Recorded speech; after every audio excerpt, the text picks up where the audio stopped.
গভীর বেদনার সঙ্গে জানাচ্ছি এই কথা বলে পেছন থেকে।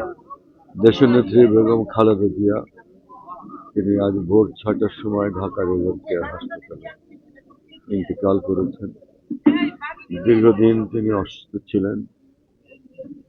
শেখ হাসিনার নির্মম প্রতিহিংসার কারণে তাকে কারাগারে থাকতে হয়েছে। তিনি দীর্ঘদিন অসুস্থ ছিলেন।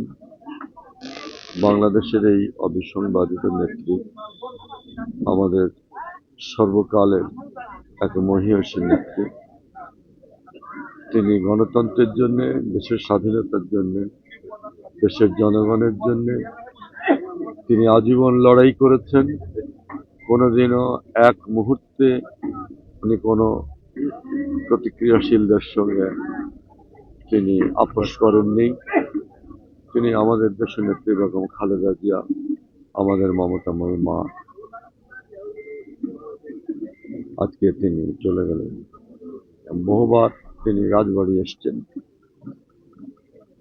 আমাদের অপার স্নেহে তিনি আমাকে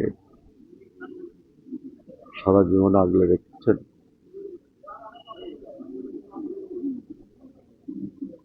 যখনই আমি রাজবাড়িতে আমন্ত্রণ করেছি তখনই তিনি এসছেন। ব্যক্তিগতভাবে আমার প্রতি যেমন তার একটা অকুণ্ঠ স্নেহ ছিল,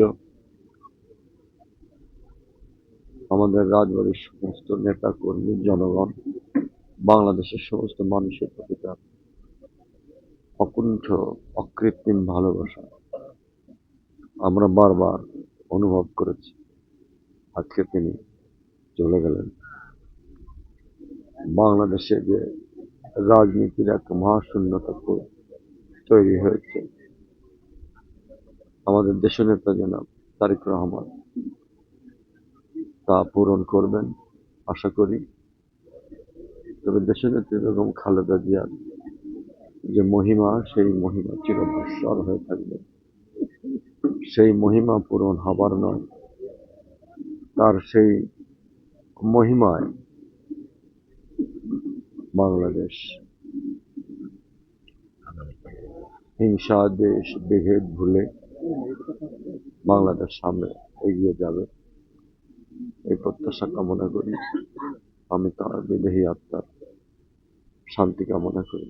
আল্লাহ যেন তাকে বেহেশত নসিব করেন।